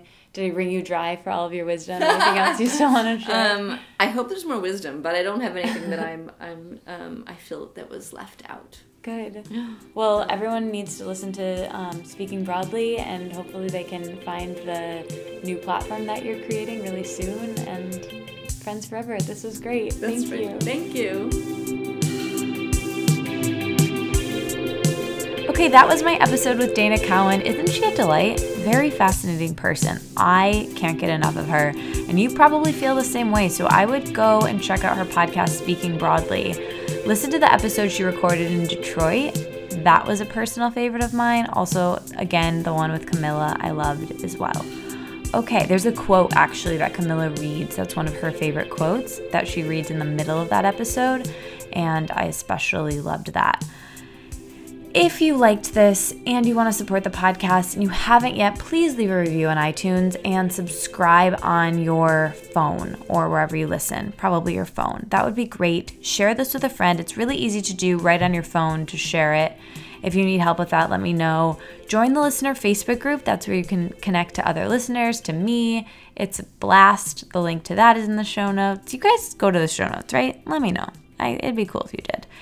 Also, a great way to support the podcast is our Patreon page. You can, get some really cool bonuses that we're going to be offering there, that we already are offering there. Join it. You can support the show just $1 a month, or you could do, it's $12 a year. It's not that much, but it helps. And you could do more than that. Or, you know what else? You can support the sponsors. The sponsors of this podcast help me to keep being able to do it and do more of it and do more episodes and make more podcasts and more newsletters, and it would just be really cool. I recently got my Fit Fab Fun box, and oh my gosh, it was so much fun. I shared some of the things in it with my friend Sarah, and I also got vibes from when I was a kid and my mom would get like Clinique makeup or Estee Lauder makeup, and there would be a free gift, and we would like sit in her bed and we'd open up the free gift, and it was usually just like a pretty basic toiletry bag and like maybe some brushes and like a small extra tiny lipstick, but it was so much fun to open anyway. And that's how I feel about the Fit Fab Fun box. So check that out. Make sure you use the code, whatever I said in the ad.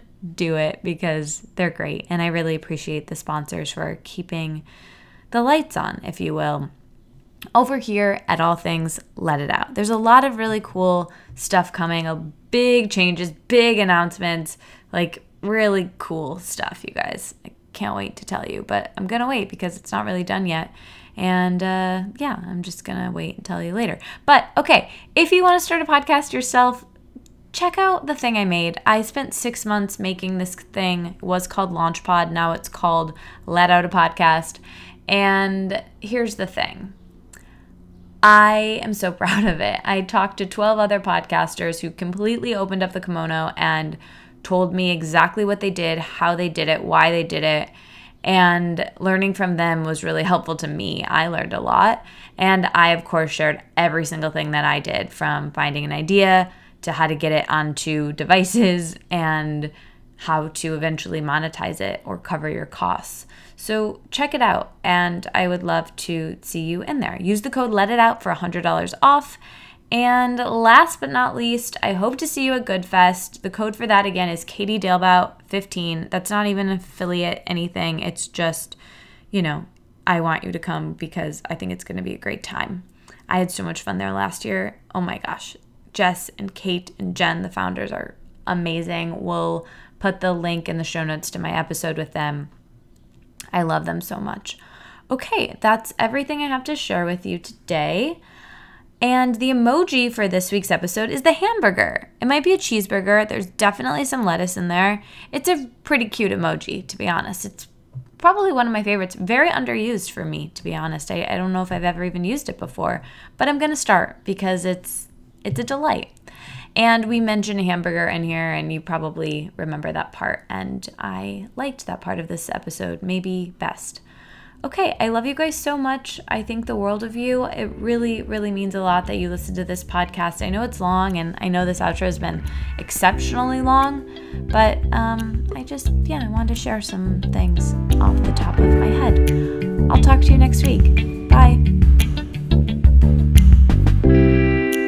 This week's episode is supported by something called Fit Fab Fun. It's a seasonal subscription box with full-size beauty, fitness, fashion, and lifestyle products. It retails for $49.99, but has a value for over $200. I don't even know how they do that, but that's amazing. And if you use the coupon code LETITOUT, that's Let It Out, you can get $10 off your first box, which you'll find at www.fitfabfun.com.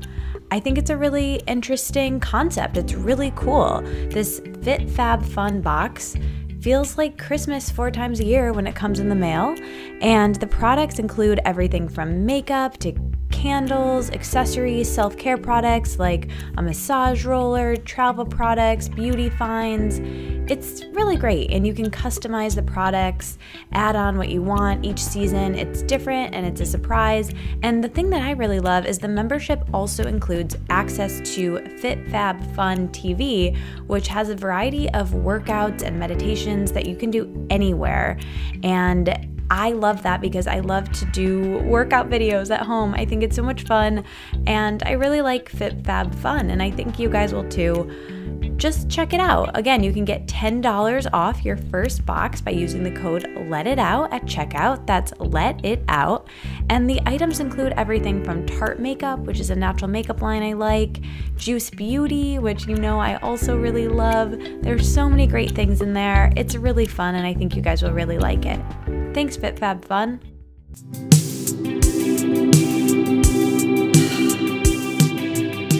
The music you're hearing behind me now and all other original music in this episode is composed by Carolyn Pennypacker Riggs. The album art is by artist Zoe Harmon, and this podcast is produced and edited by Amanda Sharf and hosted by me, Katie Dalebout. Check out our website for show notes to everything mentioned.